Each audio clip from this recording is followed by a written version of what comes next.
Bonjour à tous, bonjour à vous. C'est l'Alpiniste et on se retrouve pour une vidéo de présentation de la marque Alpine. Alors, la marque Alpine commence la saga en 1955 quand Jean Rédédé crée à Dieppe sur la base d'une 4 chevaux le coach A106. Donc, le coach A106 qui est une petite voiture légère avec le châssis et le moteur de la 4 chevaux et une coque en polyester. Cette voiture va être créée à moins de 1000 exemplaires.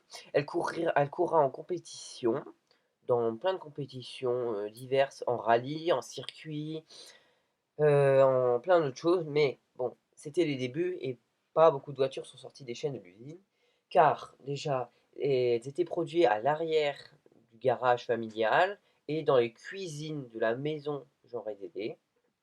Puis, quelques années plus tard, il décide de créer l'A108 sur la base d'une Renault Dauphine, avec encore une fois le moteur de la Dauphine qui était à peu près le même. Et quelques années plus tard, il crée l'A110 qu'on connaît tous et qui est familièrement surnommée la berlinette. Et la berlinette est créée sur la base de la Renault 8. Alors, la berlinette. Ouh, qu'est-ce qu'il y a des choses à dire sur cette voiture? Alors, elle gagne en rallye, en circuit, en rallye raid, en rallye cross, en rallye de régularité, en tout ce que vous voulez. Elle gagne le Monte Carlo, elle gagne les 24 heures du Mans dans sa catégorie. Et la berlinette est créée à 7225 exemplaires. Elle est produite bien sûr à Dieppe, mais aussi en Espagne et au Mexique. Alors, ça, c'est la voiture que tout le monde connaît. Il y a tellement de déclinaisons que je ne peux, je pourrais pas tout dire. Il faudrait que je fasse une seule vidéo sur cette voiture. Mais bon, on va passer à la suite. L'Alpine A310, qui a été la voiture la plus produite de la marque, mais pas la plus connue et pas la plus réussie. Parce qu'elle avait un V6 qui était super bien. Mais bon, il a été très critiqué et il manquait un peu de patate avec seulement 150 chevaux qui était, bon, pour l'époque très bien. Mais comparé au Porsche qui était 250 chevaux, alors d'accord, les Porsche de l'époque faisaient 1300 kg, la 310 1000, mais bon, juste ça, c'était pas suffisant. Mais ça a été plusieurs victoires en championnat de France, plusieurs victoires, enfin, une victoire au Mans avec le Poissondier.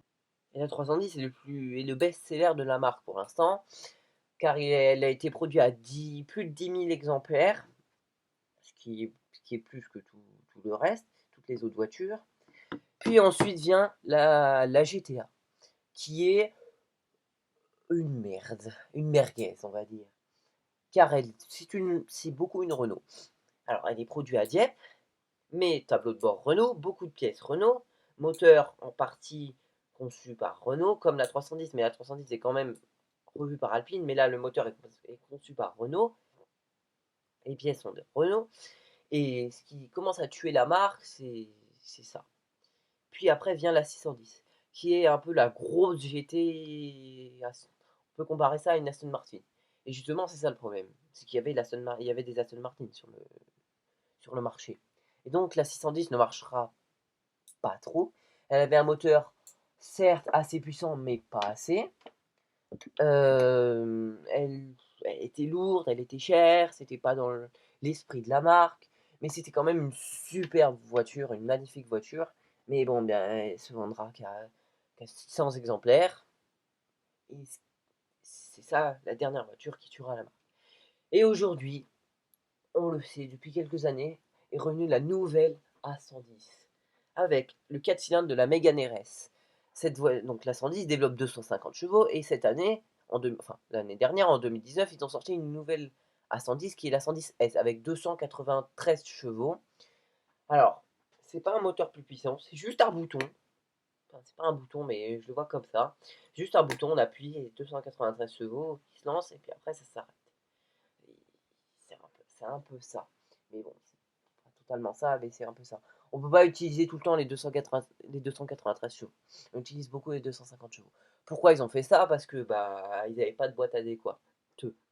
Et la Mégane RS n'était pas. Le moteur exact de la Mégane RS ne pouvait pas rentrer sous la vitre arrière de la 110, puisque la 110 a un moteur central arrière. Ce qui lui donne aujourd'hui la possibilité de défoncer des Porsche qui sont 2 fois plus lourdes et qui ont 2 fois plus de chevaux. Par exemple, dans le championnat GT4, qui se bat contre des Mercedes qui font 500 chevaux et elle en a 300.